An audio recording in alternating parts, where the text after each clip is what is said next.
ना कहीं मुझे लगता है जो एक भावना सबके मन में आ रही थी कि ऐसा क्यों, मुझे लगता है सबके मन में था कि पीएमएनआरएफ था तो क्यों। सर क्या है पीएमएनआरएफ? प्रधानमंत्री नेशनल रिलीफ फंड कब आया?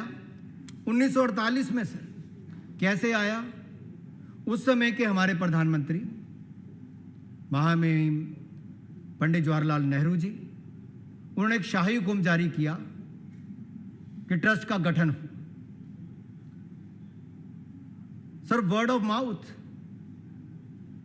जैसे मैं यहां पे कुछ कह दूं वो हो जाए, उसके बाद उसकी रजिस्ट्रेशन ना हो, क्योंकि कानून में यह विश्वास नहीं था या कानून को कभी मानते नहीं थे। 1948 से लेकर 2020 तक 2020 तक उसका रजिस्ट्रेशन नहीं है सर अभी तक। और सर यही नहीं, मैं कहना चाहता हूं पीएम केयर्स तो फिर भी पब्लिक चैरिटेबल ट्रस्ट है, रजिस्टर्ड है, सेक्शन 12 में भी रजिस्ट्रेशन करवाई है, एटीजी की एग्जम्पशन भी ली है, एफसीआरए की एग्जम्पशन भी ली है, सीएसआर फंड में उसको अनुमति भी दी गई। क्या सर पीएमएनआरएफ में क्या था? प्रधानमंत्री नेशनल रिलीफ फंड में सर केवल गठन की बात नहीं, उसके ऑडिट भी एक कंपनी थी जो वर्षों तक करती रही सर, ठाकुर एंड एसोसिएट्स करके, उसका पूरा नाम भी बता देता हूं। उनको लाभ ये मिला कि जो वो करते थे और जो कई औरों के भी वो करते होंगे ऑडिट, तो उनको राज्यपाल भी बनाया गया, कई और पदों से भी नवाजा गया। क्या क्या उसमें किया जाता था। और यही नहीं सर, उसके सदस्य कौन थे? प्रधानमंत्री जो होंगे उसके सदस्य होंगे, डिप्टी प्राइम मिनिस्टर जो होंगे वो प्रधानमंत्री नेशनल रिलीफ फंड के सदस्य होंगे। लेकिन सर उससे पहले भी सदस्य कौन होगा? जो इंडियन नेशनल कांग्रेस का प्रेसिडेंट होगा वो उसका सदस्य होगा।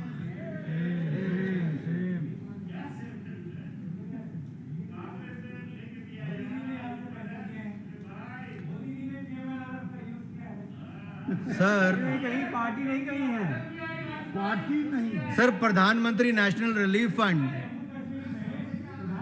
प्रधानमंत्री नेशनल रिलीफ फंड में मैं स्पष्ट तौर पर पूछना चाहता हूं, मैं सर अभी तो नाम गिना रहा हूं, प्रधानमंत्री होंगे, इंडियन नेशनल कांग्रेस की प्रेसिडेंट होंगे, जो भी होंगे सर। अब कौन उनका अध्यक्ष होता है तो 23 लोग चिट्ठी लिखते हैं, तब भी कौन रहता, तो मैं उसके विषय में जाना नहीं चाहता। वो तो एक परिवार ने पकड़ के रखा है। तो सर मैं उसमें दूसरी बात एक और कहना चाहता हूं, और उसके कौन? वित्त मंत्री उसके सदस्य होंगे, टाटा ट्रस्टी का एक नॉमिनी सर उसका सदस्य होगा, और एक इंडस्ट्री का होगा। सर हमने तो पीएम केयर्स में स्पष्ट तौर पर कहा है कि PM, FM, defence minister, home minister, ex officio trustee PM cares के होंगे, जो व्यक्ति से नहीं, जो पद के साथ जो समय उस पद पर आएगा केवल वही उसका सदस्य हो पाएगा। ये पारदर्शिता हम लोग लेकर आए हैं सर, ऑडिट हमने करवाए हैं, बदलने का काम हमने किया। और सर पहले ही दिन से 2019-20 का जो हमने खर्चा किया है उसका पूरा लेखा जोखा, उसकी ऑडिटेड रिपोर्ट ऑनलाइन अवेलेबल है। मैं पूछना चाहता हूं, एक परिवार से जुड़े हुए जितने ट्रस्ट हैं, क्या उसके कोई ऑडिटेड स्टेटमेंट है? क्या जनता को उसकी जानकारी है? कितना खर्चा वो करते हैं, कहां पर वो खर्चा करते हैं, किन पर खर्चा करते हैं?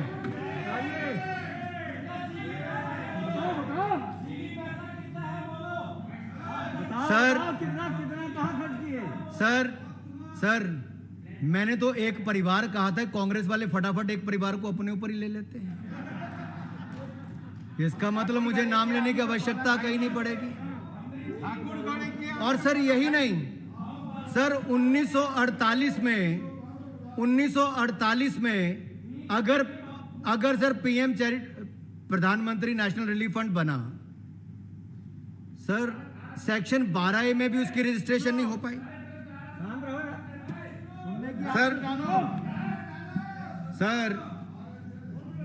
सर मैं एक बात, सर मुझे लगता है इनके, सर अभी जाने का टाइम आ गया। सर अभी तो मैंने शुरुआत की है।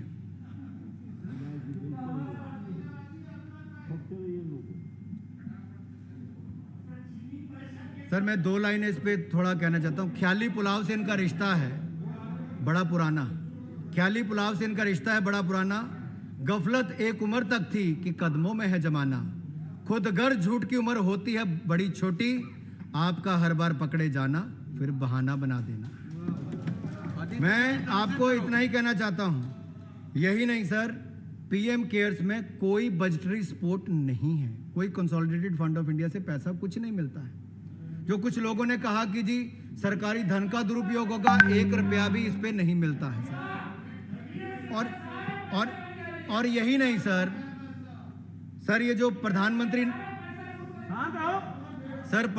नेशनल रिलीफ फंड जो है, जैसा मैंने आपको पहले कहा सर, आयकर अधिनियम 1961 के अंतर्गत ना इसकी 12A में रजिस्ट्रेशन कब हुई सर? बगैर ट्रस्ट रजिस्टर हुए इसकी रजिस्ट्रेशन होगी सर। क्या इन सभी माननीय सदस्यों ने इस पर कभी पहले सवाल खड़ा किया? सर 1973 में 12A की रजिस्ट्रेशन करवाई गई सर, कितने सालों के बाद? 25 साल के बाद।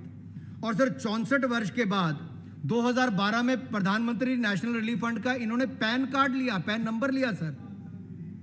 और यही नहीं सर, दूसरी और पीएम केयर्स में जो जितनी भी ऐसी प्रक्रियाएं हैं वो हमने वो सारी की सारी पूरी की है और कोई भी कानून को नहीं तोड़ा गया, सब कानून के अंतर्गत हमने काम करने का काम किया है। दूसरा सर, इसका जो सृजन जो है, प्रचालन जो है, वो सर मोदी जी वैसे ही बड़ी पारदर्शिता में और सुशासन में विश्वास रखते हैं और उसका बिल्कुल सुशासन और पारदर्शी तरीके से काम किया जा रहा है और इसको अधिक व्यापक, सख्त और स्ट्रक्चर्ड वे में रखा गया है। और यही नहीं सर, जैसा मैंने पहले कहा, इसकी सारी बातें पब्लिक डोमेन में हैं और सर इसके ऊपर जितने आरोप आपने यहाँ पर लगाए, आप लोग हाई कोर्ट, सुप्रीम कोर्ट सब जगह गए और सब जगह जाकर सर उसको खारिज होना पड़ा। सर किन किन विषयों को लेकर गए, मैं एक बार उस पर जरूर आना चाहता हूँ। सर अप्रैल 2020 में सुप्रीम कोर्ट के बेंच ने, चीफ जस्टिस द्वारा हेडेड सर उसने स्पष्ट तौर पर कहा PM cares fund is constitutionally valid. Sir संवैधानिक वैधता सुप्रीम कोर्ट ने भी दी। सर दिल्ली हाई कोर्ट में पीआईएल डाली गई कि पीएम केयर फंड में जो इंफॉर्मेशन है वो आरटीआई एक्ट में दी जाए, उसको भी उनका निरस्त किया, उसको डिसमिस किया। सर अगस्त 2020 में सुप्रीम कोर्ट में कहा गया कि सारा पैसा, ये लोग गए उसमें और उसमें कहा कि सारा पैसा नेशनल डिजास्टर रिलीफ फंड में दिया जाए।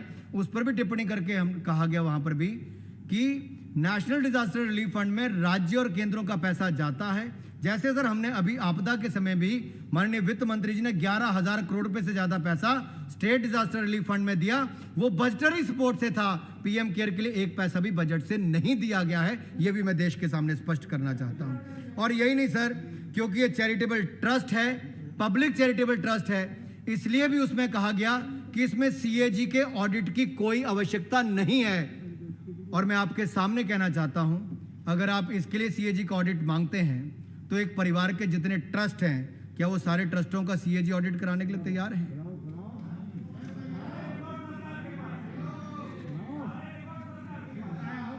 सर अब मतलब की बात इनको सुनाई नहीं देती है। जवाब दो। और माननीय अध्यक्ष जी, कुछ बातें जो और भी मैंने आपके सामने रखनी है, क्योंकि देश की ईमानदार जनता ने, जैसे मैंने पहले कहा, अपनी मेहनत की कमाई प्रधानमंत्री केयर्स फंड में दी और इससे मोदी जी के हाथ मजबूत किए कि देश के गरीब जनता की कोरोना की लड़ाई में मदद कर सके। सर कुछ पार्टियों ने इस पर सवालिया निशान खड़े किए और मैंने कल भी कहा सर, ये निशान, सवालिया निशान केवल इसके ऊपर नहीं सर, ईवीएम हो, ट्रिपल तलाक हो, धारा 370 हो, सर्जिकल स्ट्राइक हो, जीएसटी हो, सर इन सब पर भी एक सवाल खड़े करते रहे। और जब जब ये कोर्ट गए, सदन में आए या जनता के बीच में गए, सर हर जगह नरेंद्र मोदी जी की और उनकी सरकार की जीत हुई है, यह हम सब ने देखा है। कांग्रेस कई बार आधारहीन आरोप लगाती रही है, हर बार मुंह की खाती रही है सर। और आगे भी मैं कहना चाहता हूं सर, 2-3 बातें मुझे जरूर कहनी है कि ये जो लोगों ने आशीर्वाद अपना दिया है, इसका सर अंतर कहां नजर आता है? सर यही प्रधानमंत्री नेशनल रिलीफ फंड था जो यूपीए की समय में जितना पैसा इकट्ठा होता था उससे 5 गुना ज्यादा पैसा नरेंद्र मोदी जी के नाम पर 5 गुना ज्यादा पैसा प्रधानमंत्री नेशनल रिलीफ फंड में इकट्ठा हुआ है सर। यह क्रेडिबिलिटी है सर हमारे नेता की, यह विश्वास है देश की जनता को। सर मैं इनके सामने एक प्रश्न पूछना चाहता हूं, मेरे बाद अधीर जी बोलेंगे। क्या आप मानते हैं कि क्या यह प्रधानमंत्री मोदी जी की क्रेडिबिलिटी के कारण 5 गुना ज्यादा पैसा मिला है, या आपके समय यह पैसा कहीं और जाता था? इन दोनों में से कोई एक का आप जवाब जरूर दीजिए। सर अगर ये लोग सफेद झूठ फैलाने की बजाय और बाधा उत्पन्न करने की बजाय इस जन भागीदारी में और इस राष्ट्रीय अभियान में रचनात्मक रूप से जुड़ते, मैं तो आज भी कहता हूं आज भी जुड़िए, तो कोविड की लड़ाई में हम सब इकट्ठे मिलकर अच्छी तरह से लड़ पाएंगे। मेरा आपसे निवेदन रहेगा। सर 1964 का सर 1 मिनट में आपको अगर इजाजत दें तो मैं कुछ पढ़ के सुनाना चाहता हूं सर क्यों इनके लिए प्रधानमंत्री नेशनल रिलीफ फंड कभी प्राथमिकता नहीं रही। सर 48 में बना, मैं 64 की बात कर रहा हूं सर आप सुनेंगे तो हैरान हो जाएंगे। उस समय के प्रधानमंत्री भी जो अध्यक्ष थे और उन्होंने उस वर्ष सर बाढ़ आई, कहां पर आई? दिल्ली में, पंजाब में, असम में, बिहार में, राजस्थान में, यूपी में, और सर बुरी हालत थी देश की। पैसे की आवश्यकता थी, प्रधानमंत्री नेशनल रिलीफ फंड मिनट्स में कहा गया। लेकिन प्रधानमंत्री जी ने तब तक अपील पीएमएनआरएफ में पैसे देने के लिए नहीं की। क्यों? उसका कारण आगे लिखा है कि जवाहरलाल नेहरू मेमोरियल फंड की कलेक्शन पर कोई फर्क ना पड़ जाए। एक परिवार का ट्रस्ट, उसकी कलेक्शन पर फर्क ना पड़ जाए, लेकिन कई राज्यों के लोग बाढ़ की हालत में मर जाएं, उसकी चिंता नहीं की गई। क्या इस बात का जवाब भी ये पार्टी आज देना चाहती है? कौन देगा इस बात का जवाब सर? और सर बात यहीं रुक गई होती तो शायद तब भी थी। सर आगे तो और हो गया। सर आखिरकार इंडियन नेशनल कांग्रेस के प्रेसिडेंट की नियुक्ति इस ट्रस्ट पर क्यों हुई? क्या हमने आज कहा कि भारतीय जनता पार्टी का अध्यक्ष इसका पीएम केयर्स का सदस्य होगा? मैं यहां पर सभी सांसदों से आपके माध्यम से पूछना, क्या होना चाहिए? क्या होना चाहिए? तो आप लोगों ने आज तक इनसे क्यों नहीं पूछा इनका कैसे है? क्या इन्होंने व्यक्तिगत रूप से कहा कि हम लोग इसे रिजाइन करना चाहते हैं, छोड़ना चाहते हैं? छोड़ा इसलिए नहीं सर, क्योंकि इनका इंटरेस्ट वहां पे जुड़ा हुआ था। एक हाथ से लेते थे, दूसरे अपने परिवार के ट्रस्ट में देते थे, अपने परिवार के ट्रस्ट में देते थे।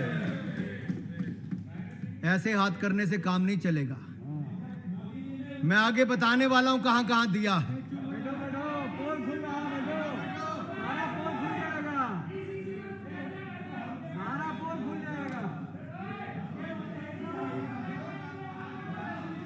सर मैं सदन को यह भी बताना चाहता हूं कि सर प्रधानमंत्री नेशनल रिलीफ फंड का, मैं सभी सांसदों को यह बताना चाहता हूं, प्रधानमंत्री नेशनल रिलीफ फंड का 2005 से 2008 के बीच प्रतिवर्ष सर पैसा राजनीतिक तौर पर और पारिवारिक रूप में से राजीव गांधी फाउंडेशन को चंदा दिया जाता था सर। प्रतिवर्ष 2005 में दिया, 2006 में दिया, 2007 में दिया, 2008 में दिया। और सर प्रधानमंत्री नेशनल रिलीफ फंड की ट्रस्टी कौन थी? यानी कि उसके ट्रस्टी के रूप में सोनिया गांधी जी थी, और दूसरी और राजीव गांधी फाउंडेशन की ट्रस्टी और चेयरपर्सन भी सोनिया गांधी थी। तो क्या कॉन्फ्लिक्ट था कि नहीं था सर?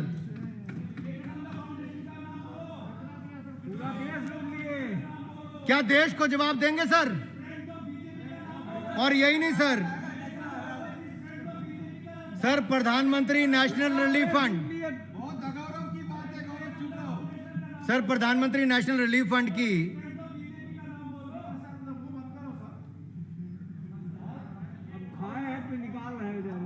सर एक मिनट सर, क्या आपको पता है कि प्रधानमंत्री नेशनल रिलीफ फंड का अंतिम निजी व्यक्ति 1964 में ट्रस्टी के रूप में नियुक्त किया गया था? 1964 में। और क्या आपको यह भी पता है प्रधानमंत्री नेशनल रिलीफ फंड के ट्रस्टियों की अंतिम बैठक कब हुई? क्या एक भी सदस्य ने इस बात को यहां पर पूछा? सर 1985 में आखिरी बैठक हुई थी, जब राजीव गांधी जी इस देश के प्रधानमंत्री थे, और उसके बाद पूरे ट्रस्ट का एक ही व्यक्ति को दे दिया गया सर कि जैसे चाहे वैसे पैसा खर्च करो। क्या कोई पूछेगा नहीं इस देश में? कोई सदन में नहीं पूछेगा? प्रधानमंत्री नेशनल रिलीफ फंड के चेयरमैन के रूप में श्री राजीव गांधी जी को, स्वर्गीय श्री राजीव गांधी जी को फंड के सभी खातों को प्रचालित करने तथा सभी प्रचालनों का प्रबंधन करने के लिए सचिव की नियुक्ति करने के लिए अधिकार भी दे दिया गया था, जिसको वो उचित समझते। उसके बाद एनआरएफ ट्रस्टियों की एक भी बैठक नहीं हुई। और सर ट्रस्टी कौन बनते थे मैं इस पर, और सेक्रेटरी कौन बनते थे इस पर अभी आने वाला। सर अभी आरटीआई के लिए मेरे गौरव गोगोई जी थोड़ा ज़्यादा जोर जोर से कह रहे थे, मैं उनको कहना आपको याद कराना चाहता हूं कि ये तर्क आपकी यूपीए की सरकार ने आरटीआई अधिनियम के अंतर्गत अपने ही सीआईसी के विरुद्ध 2012 में दिल्ली उच्च न्यायालय आप लोग गए थे, दिल्ली हाईकोर्ट आप गए थे कि पीएनएनआरएफ प्रधानमंत्री नेशनल रिलीफ फंड एक सार्वजनिक प्राधिकरण नहीं है, और ये मामला आज तक लंबित है। तो क्या आप इसका जवाब नहीं देगो? मैं चाहता हूं अधीर जी इसका जवाब भी सदन को जरूर दें। आप पीएम केयर्स के लिए तो आरटीआई मांगते हो, दूसरी ओर पीएमएनआरएफ के अगेंस्ट आप कोर्ट जाते हो, अपने सीआईसी के खिलाफ जाते हो। ये दोहरा चेहरा चरित्र कैसे चलेगा? क्या आप जवाब नहीं देंगे? और सर इसके अतिरिक्त भारत सरकार ने तत्कालीन विधायी कार्य विभाग ने स्पष्ट रूप से अभिमत दिया था कि आरटीआई अधिनियम के अंतर्गत पीएमएनआरएफ एक सार्वजनिक प्राधिकरण नहीं है। यदि यूपीए सरकार ने अपने पूरे कार्यकाल में इस बात को बनाए रखी थी, तो आज क्यों सर इसके ऊपर प्रश्न खड़ा किया जा रहा है? वहां पर तो सर फिर भी कांग्रेस पार्टी की अध्यक्ष सदस्य है, यहां तो भाजपा का भी कोई सदस्य नहीं पीएम केयर्स पर। ये पूरी तरह से एक्स ऑफिशियो मेंबर्स हैं सर, इसलिए मैं इनको एक बात करनी है। दूसरा सर, इनको लगता था कि ऐसे चले जाएगा। मैं आपको कहना चाहता हूं, अभी तो साजे दिल में तराने बहुत हैं, अभी आपके कच्चे चिट्ठे सामने आने बहुत हैं।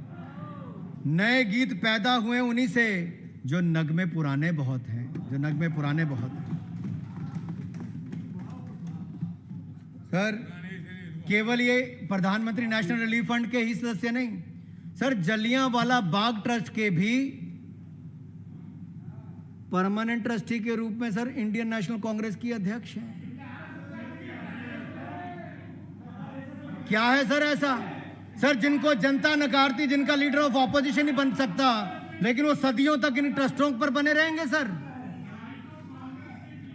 सर मैं एक बात तो सामने जरूर रखना चाहता हूं कि इस एक परिवार ने भारत को अपनी व्यक्तिगत जागीर समझकर अपने व्यक्तिगत हित साधने के लिए सरकारी मशीनरी और सार्वजनिक धन का उपयोग अपने निजी एजेंडा और निजी लाभ के लिए बड़ी बेशर्मी और आपत्तिजनक तरीके से और अपमानजनक तरीके से किया है सर। यही नहीं सर, यहां तो परिवार के प्रत्येक व्यक्ति के नाम पर ट्रस्ट है सर। मुझे नहीं पता यहां पर बाकी कितने मेरे जो संसद सदस्य हैं सर, इनके कितने परिवार के नाम पे ट्रस्ट है। लेकिन सर यहां पर ट्रस्टों की एक लंबी सूची है सर, मैं उसके नाम अगर आप अनुमति देंगे तो सर मैं थोड़े से पढ़ना चाहूंगा सर। और सर इस परिवार के प्रत्येक सदस्य के नाम पर सर, जो मैंने कहा कि चैरिटेबल ट्रस्ट है सर और फाउंडेशन है सर, उनको व्यक्तिगत और राजनीतिक कारणों के लिए बनाया गया है, जिसकी अध्यक्षता आदरणीय सोनिया जी करती हैं, राहुल जी और प्रियंका जी उसके सदस्य हैं सर, और तिकड़ी द्वारा ही ये पूरी तरह से नियंत्रित हैं सर। चाहे वो राजीव गांधी फाउंडेशन हो, राजीव गांधी चैरिटेबल ट्रस्ट हो, Rajiv Gandhi national relief and welfare trust हो, इंदिरा गांधी मेमोरियल ट्रस्ट हो, जवाहर भवन ट्रस्ट हो, जवाहरलाल नेहरू मेमोरियल ट्रस्ट हो, कमला नेहरू मेमोरियल ट्रस्ट हो, संजय गांधी मेमोरियल। सर अब मैं कितनी लंबी लिस्ट पढ़ूं सर? सर फिरोज गांधी जी के नाम का मुझे ट्रस्ट अभी तक दिखा नहीं, बाकी नाम मैंने पढ़ दिए सर। सर फिरोज गांधी जी के नाम का ट्रस्ट मुझे मिला नहीं, बाकी मैंने पढ़ दिए। बाकी जो होंगे सर। दूसरा सर राजीव गांधी फाउंडेशन है, हैं जी, कुछ कहना चाह रहे हैं सर, वो शायद औजला जी कुछ कहना चाह रहे हैं सर। राजीव गांधी फाउंडेशन है, हाँ सर, मैं धन्यवादी हूं। औजला जी ने कहा कि गांधी परिवार के नाम पर ही ट्रस्ट बनते हैं। क्यों बनते हैं सर? इसका खाता आगे आने वाला है, किन कार्यों के लिए बनता है। सर राजीव गांधी फाउंडेशन ने ऑफिशियली डिक्लेयर किया कॉर्पस 113 करोड़ रुपया, 113 करोड़ रुपए। और ये सर सिर्फ डिक्लेयर्ड है, जो अनडिक्लेयर्ड तो मुझे पता नहीं सर। और सर ये बिल्कुल सिस्टमैटिक और सस्टेन तरीके से सरकारी संसाधनों को लूटने का काम किया गया। सर पूर्व प्रधानमंत्री मनमोहन सिंह जी ने 1991 की सर अपनी बजट स्पीच में, बजट में सर 100 करोड़ रुपया राजीव गांधी फाउंडेशन के लिए एलोकेट करने की बात की थी।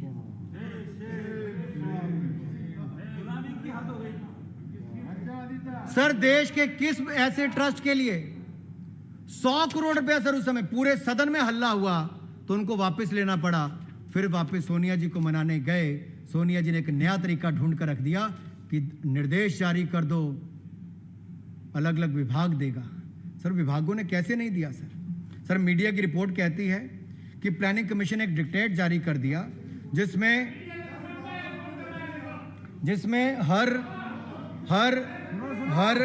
हर मंत्रालय को 1-1 करोड़ रुपया राजीव गांधी फाउंडेशन को 1995 में देने की बात कही।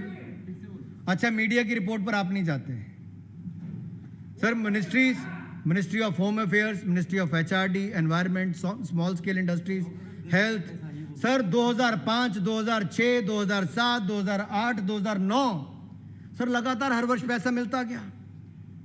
सर कोई ऐसी पब्लिक सेक्टर एंटरप्राइज शायद ही होगी जिसने पैसा ना दिया हो, चाहे वो सेल हो, गेल हो, तेल हो, गैस हो, जिससे जो लेना सब ले लिया।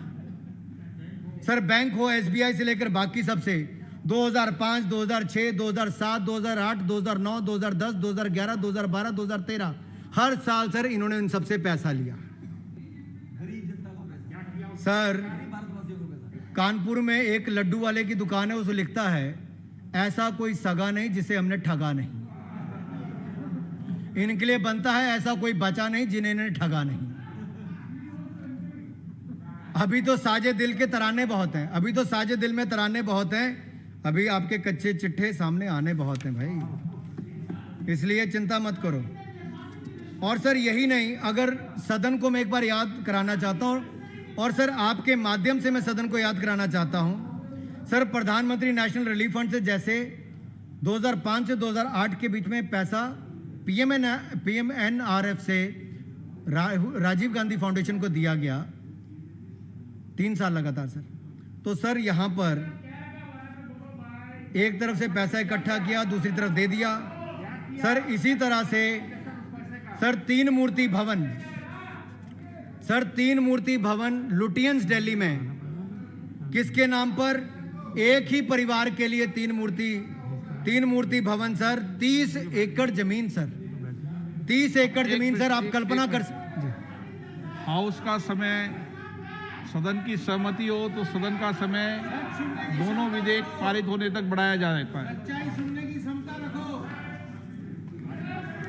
सर 3 मूर्ति भवन लगभग 30 करोड़ रुपए का 30 एकड़ जमीन है जो इस परिवार के लिए दिया गया। अगर देखें सर तो इसकी भी मार्केट वैल्यू कम से कम 8 से 10 हज़ार करोड़ रुपया होगी। सर अगर हम राजीव गांधी चैरिटेबल ट्रस्ट की मैं बात करूं और इनकी लैंड डील्स, जमीनों की बात करें, सर जमीनी नेता तो अब ये रहे नहीं, लेकिन जमीनों वाले नेता जरूर हो गए हैं। चाहे वो चैरिटेबल ट्रस्ट के नाम पर हो, सर हरियाणा में हो, गुड़गांव में हो, देश के अलग अलग कोनों में हो, सर चाइना से लेकर लग्जमबर्ग तक से पैसा इनके लिए आया हो। सर कंपनियों के नाम, में प्राइवेट कंपनियों के नाम नहीं लेना चाहता, आप कहें तो मैं पूरे ले भी सकता हूं।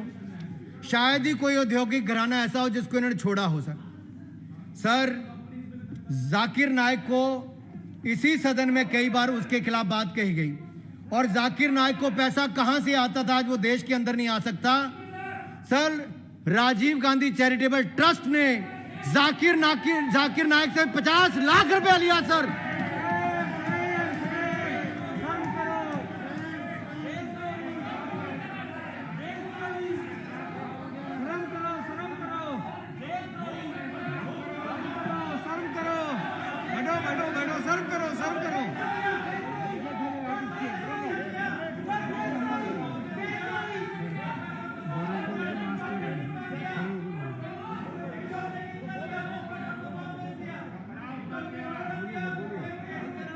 सर सर सर सर मुझे पता है सच्चाई कड़वी होती है, लेकिन सर आज मैं इतना सच बोल रहा हूं कि इनको बहुत कड़वा लग रहा है। और थोड़ा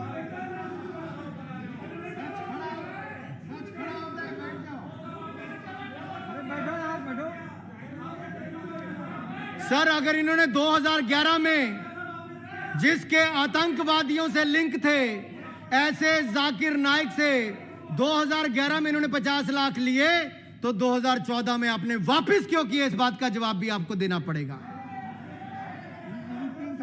बताइए ना, 3 साल तक क्या किया ये भी बताइए। इंटरेस्ट में दिया कि बगैर इंटरेस्ट के दिया है? 3 साल तक। और चाइना से सर $3 लाख किस लिए? क्या अध्ययन करना था? Bilateral trade, FDA. अरे हिंदुस्तान का बायलैटरल ट्रेड में अगर ट्रेड डेफिसिट अगर कहीं हुआ है तो आपकी गलत नीतियों के कारण हुआ है, और आप उसको बनाने के लिए पैसा भी चाइना से लेते थे। इस बात पर भी आपको देश से माफी मांगनी चाहिए।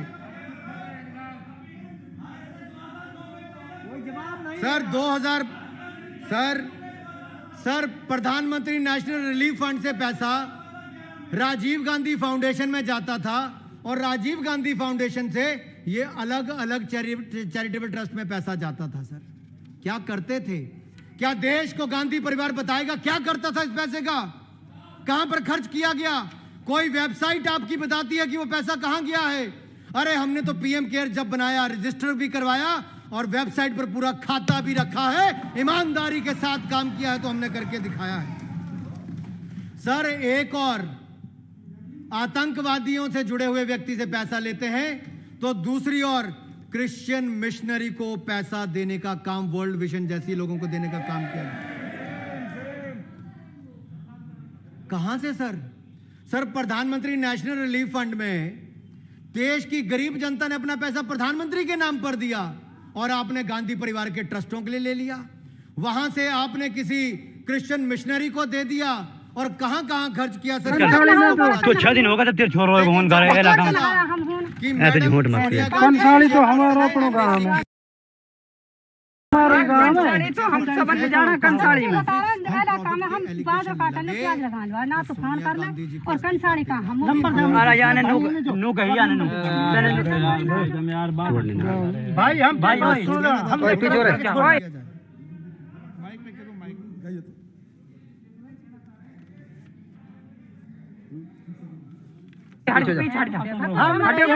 पीछे एक सेकंड काम या काम मत कर दी।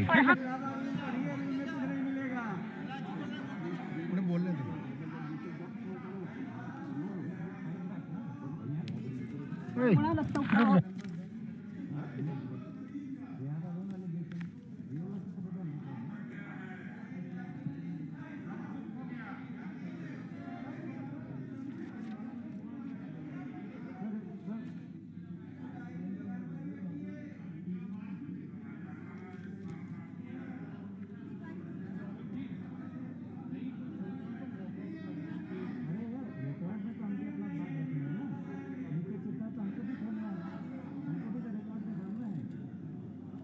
सर बात यह है कि सर किसी के खिलाफ अगर कोई इल्ज़ाम लगाने की ज़रूरत होती है तो पहले उनको नोटिस देना पड़ता है। दूसरी बात सर, जो सदन में उपस्थित नहीं रहते, जो अपने को डिफेंड नहीं रहते, वो ऐसा सदन के सदस्य है जो सदन के सदस्य है और उनको डिफेंड करने का मौका नहीं है, तो उनके खिलाफ कोई इल्जाम नहीं लगाया जा सकता। अब देख सकते हैं ऊपर ही तो यार भाई बना दें साइड सोनिया में गांधी जी ये सदन की मेंबर बना ली साइड में बना उन्होंने दें अपने चिकित्सा करने के लिए बाहर गए और उनके नाम पे ये धब्बा लगाए जा रहे हैं जो डिफेंड करने में अभी इसमें मौजूद नहीं है।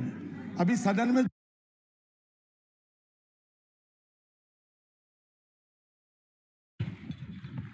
रुक जा नूस बनाए तो नूस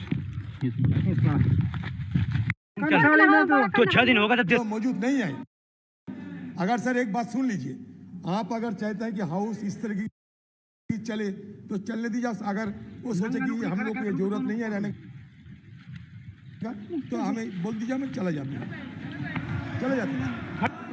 अगर कुछ नहीं चलेगा तो चले जाते हैं सर। बिल्कुल आपको सलाह दिया सर कि हम लोग बिल्कुल ये सदन छोड़ के जाने वाला है सर। अगर इस तरीके की बेहुदा बातें, ये बेहुदा बात यहाँ करते जाए, अगर आपकी मौजूदगी में सर, आपकी मौजूदगी में इस तरीके की बेहुदा बातें अगर करते जाए और वो भी रूल बुक सारे कुछ मान्यता ना देने से, तो सर हमें ये सदन छोड़कर जाना पड़ेगा।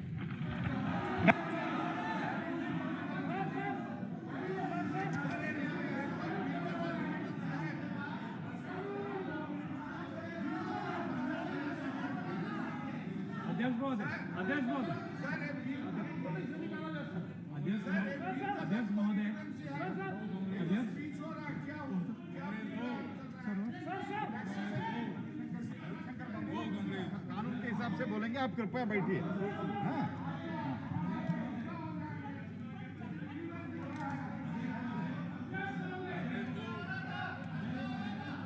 सर मंत्री महोदय आदरणीय आरोप अध्यक्ष जी। लगाने में माहिर हैं क्या, आदरणीय लेकिन वो अध्यक्ष जी। बताएंगे कि वो जो पारदर्शिता की बात करते हैं, क्या वो पारदर्शिता विवेकानंद फाउंडेशन में है, इंडिया फाउंडेशन में है, ओवरसीज फ्रेंड ऑफ बीजेपी में है? क्या ये राजू सबनानी कौन है? वो दमन वेंटिलेटर का स्कैम का वो पारदर्शिता के बारे में बोलिए। टिकटॉक का पैसा कितना है चीन में? जाकिर नाइक की बात करते हैं, जाकिर नाइक का पैसा तो वापस गया, लेकिन टिकटॉक का पैसा वापस कब जाएगा? चीनी पैसा कब वापस जाएगा? चीन के साथ हमारे सिपाही उन्होंने अपने आत्म बलिदान दिया और आपका इतना साहस नहीं है कि चीन का पैसा वापस करे। आपने एशियन इन्वेस्टमेंट बैंक से पैसा लिया, आप में इतना साहस नहीं है कि वो पैसा वापस करे। अरे आप इतने दुर्बल हो गए कि चीनी पैसा से आप कोविड का रेस्क्यू करोगे। अरे आप पीएमएनआरएफ की बात करते हो, प्रधानमंत्री मोदी जी ने पीएनआरएफ फंड को कितने बार यूज किया? नेशनल रिलीफ फंड 2017 में यूज किया, नेशनल रिलीफ फंड 2000। आदरणीय अध्यक्ष जी 5-7 मिनट। अध्यक्ष जी, सत्य की भूख सभी को लगती है। आदरणीय अध्यक्ष जी, सत्य की भूख सभी को लगती है, लेकिन जब सत्य परोसा जाता है तो बहुत कम लोगों को इसका स्वाद अच्छा लगता है। आजादी से अब तक कांग्रेस का ये सफर सर पॉइंट ऑफ बदस्तूर जारी रहा है। 353 पॉइंट ऑफ ऑर्डर। आदरणीय अध्यक्ष जी, Sir, point of order 353. No allegation of a defamatory or incriminatory nature shall be made by a member against any person unless the member has given adequate advance notice to the speaker and also to the minister concerned, so that the minister may be able to make an investigation into the matter for the purpose of a reply. Provided that the speaker may at any time prohibit any member from making any such allegation if the speaker is of the opinion that such allegation is derogatory to the dignity of the house or that no public interest is served by making such allegation. तो sir मैं आपको पूछता हूँ, ये सोनिया गांधी जी की गाली गलौज करके कि ये सदन की गरिमा बढ़ेगा? अगर बढ़ेगा तो आप इजाजत दे दीजिए, आपको फैसला करना है सर।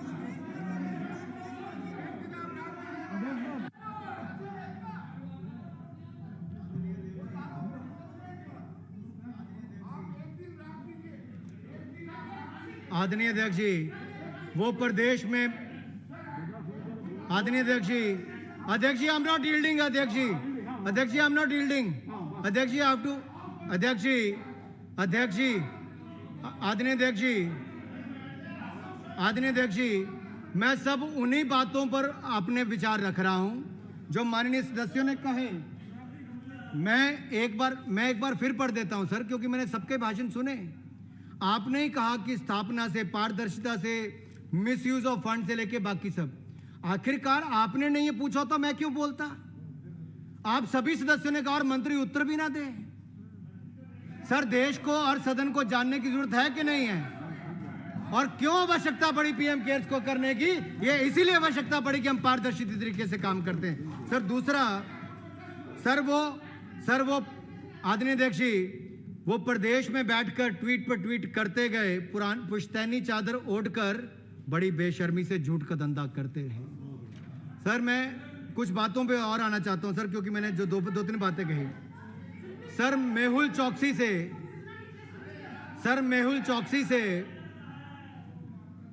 चौकसी जो पीएनबी फ्रॉड करके बाहर चला गया सर, उससे भी 10 लाख रुपए इन्होंने ले लिए। आप 10 लाख उससे भी आपने छोड़े नहीं। यस बैंक का सर जो फाउंडर है राणा कपूर सर, उससे भी इन्होंने लगभग 10 लाख रुपया ले लिया सर।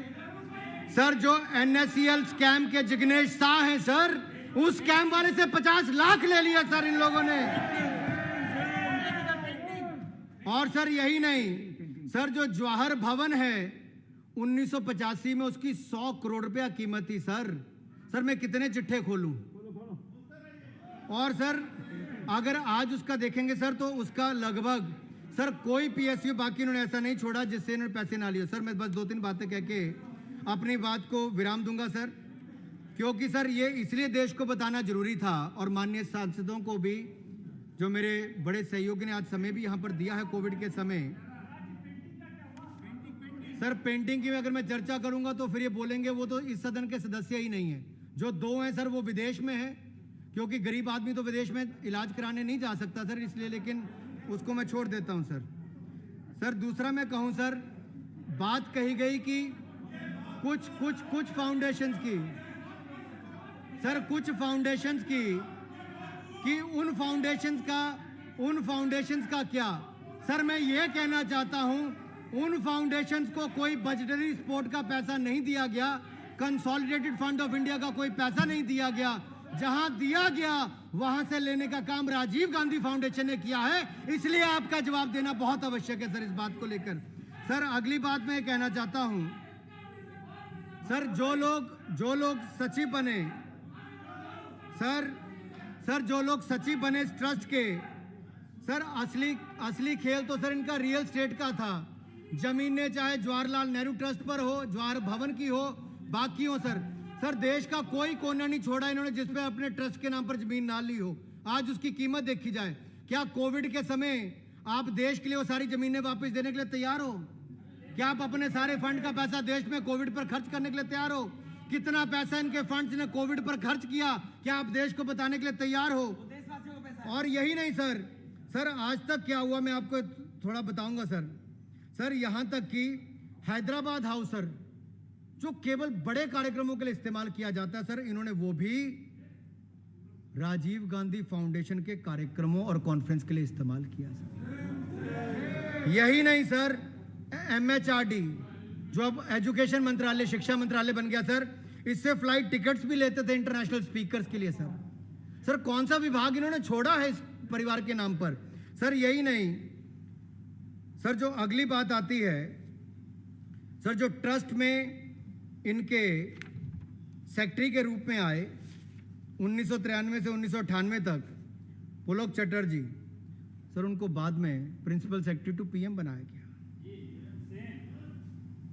वजाहत हबीबुल्ला एक और एग्जाम्पल है सर, जो PMO CIC से लेकर माइनॉरिटी कमीशन तक उनको दिया गया। और सर ये यहीं पर कहते थे कि सर, एक इन्हीं का सर, मैं इनका एक लाइन पढ़ना चाहता हूं, which is the statement of the vice chairman Abid Hussain. This shows their arrogance and non-official control. Sir, is best captured in this statement. Sir, you have to listen, sir. Statement made in 1995. Sir, I am quoting: "We are independent, free, and autonomous, but the MEA and the PMO are very responsive to us because we work on the subjects in which they are terribly interested." I unquote. Sir, क्या मतलब है इसका? कौन से ऐसे subject पे आप काम करते थे? क्या फाउंडेशनों का उपयोग किया जाता था जो वैसे वो पूरी सरकार नहीं कर सकती थी, लेकिन आपके ट्रस्ट उन कामों में लगे रहते थे। इस ट्रस्ट का इंटरेस्ट भारत में था, कहीं और था, ये बताना पड़ेगा सर। और यही नहीं सर, मैंने चाइना से लेकर लग्जमबर्ग से लेकर बाकी सबकी बात कर ही दी है, WHO UNDP की सबकी बात कर दी। नेशनल हेराल्ड तो सर मुझे लगता है देश के लोग अभी तक भूले नहीं होंगे। सर मेरा केवल इतना ही कहना है, आप उनको बचाने की कोशिश करें जो पहले ही बेल पर हैं। और मैंने जितनी बातें यहां पर कही हैं मैं सदन में कह रहा हूं, तथ्यों के साथ कह रहा हूं। तो अगर सर ये जो कांग्रेस के सदस्य ने अभी कहा कि झूठ है, तो उनके नेता मेरे बात बोलने वाले, मैं चाहूंगा कि अगर मैंने एक भी झूठ बोला है तो कृपया करके उस झूठ को अपनी ओर से पूरा तर्क देकर कहें कि ये झूठ है, और उसका तथ्य देकर कहें। क्योंकि सर कल जब मैंने पूरे तथ्य देकर अपनी बात कही सर मेरा एक शब्द सर, मेरी पिछले कल की पूरी स्पीच निकालिए सर, मेरा एक शब्द भी अनपार्लियामेंट्री नहीं था। केवल एक परिवार या एक ट्रस्ट या एक किसी के ऊपर मैंने बात अभी रखनी शुरू की थी तो पूरा हंगामा खड़ा हो गया, वॉकआउट हो गया सर। अमेरिका को सर कहा गया हिमाचल का छोकरा, फिर कुछ और भी कहा गया। सर एक मिनट सुनो, मैं सक्षम हूं इनके लिए। जब ये लोग घोटाले करते थे यूपीए में, मैं भारतीय जनता युवा मोर्चा का अध्यक्ष होने के नाते इनकी धज्जियां उड़ाता था सड़कों पर, और इनको उखाड़ फेंकने के लिए हमने काम किया है। लाठियां खाई हैं, आंदोलन किए हैं, पानी की बौछारें खाई हैं, आज तक मुकदमे झेल रहे हैं आपके भ्रष्टाचार को बेनकाब करने के लिए, और आज भी करूंगा आपके सारे भ्रष्टाचार को बेनकाब। स्पष्ट तौर पर समझ लीजिए, मैं डरने वालों में से नहीं हूं, क्योंकि मैं वीरभूमि हिमाचल प्रदेश से आता हूं, देवभूमि हिमाचल प्रदेश से आता हूं। हिमाचल का छोकरा कौन? देश का पहला परमवीर चक्र विजेता मेजर सोमनाथ शर्मा हुए तो हिमाचल प्रदेश से हुए। सर कारगिल की लड़ाई में पहली बार हुआ सर, शहीदों का पार्थिव शरीर उनके घरों तक पहुंचा गया तो अटल बिहारी वाजपेयी जी ने पहुंचाया था, लेकिन उस लड़ाई में सबसे ज्यादा शहादत किसी ने दी तो हिमाचल के छोकरों ने दी थी सर, सबसे ज्यादा सर।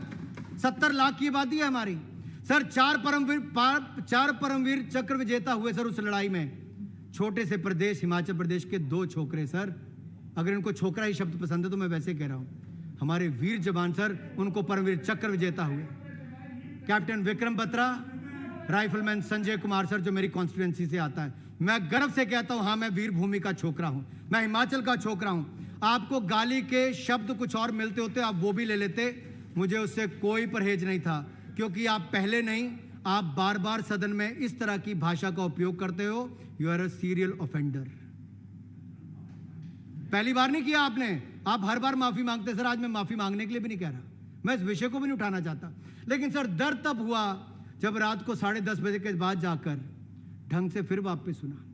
सर जिस दुनिया के सबसे बड़े लोकतंत्र को एक मंदिर के रूप में मानकर देश के प्रधानमंत्री मोदी जी शीश झुकाकर अंदर आते हैं, ये सामने बैठे कांग्रेस के लीडर उसको बाजार कहते हैं, बाजार, और इधर के सांसदों को गधा कहते हैं सर ये शब्द है सर। मैं माफी मांगने के लिए उनके बिल्कुल नहीं कहूंगा, क्योंकि जितने इनको कहना है, जो इनके कारनामे, उस पर मैं ज्यादा और नहीं कहना चाहता। मैं इतना ही कहूंगा कि कृपया करके इन शब्दों को निकाल दिया जाए, ये उचित नहीं होगा। अगर सदन को लगता है निकालना चाहिए तो आप मेरा उस पर कह सकते हैं, अगर उचित शब्द नहीं थे तो।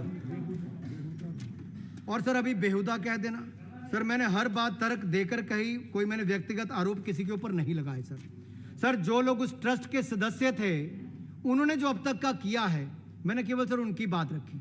एक ऐसा ट्रस्ट प्रधानमंत्री नेशनल रिलीफ फंड जो आज तक रजिस्टर नहीं हुआ, जिसने सारी एग्जम्पशंस पाई, क्या आप उसकी तुलना एक ऐसे काम से कर सकते हो जो कोविड की लड़ाई के समय माननीय प्रधानमंत्री मोदी जी ने किया है, जो देश के लोगों की सेवा करने के लिए एक एक कदम सर 27 मार्च को उसकी रजिस्ट्रेशन से लेकर उसकी 12 की रजिस्ट्रेशन से लेकर एटीजी की एग्जम्पशन से लेकर एफसीआरए से लेकर शेड्यूल 7 ऑफ सीएसआर तक सर, सब में एक एक कानून के तहत कदम उठाया गया सर।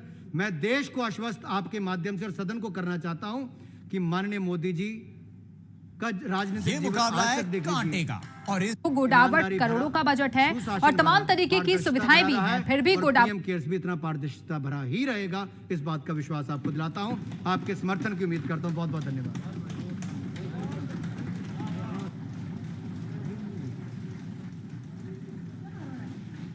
सर, सदन में चर्चा हो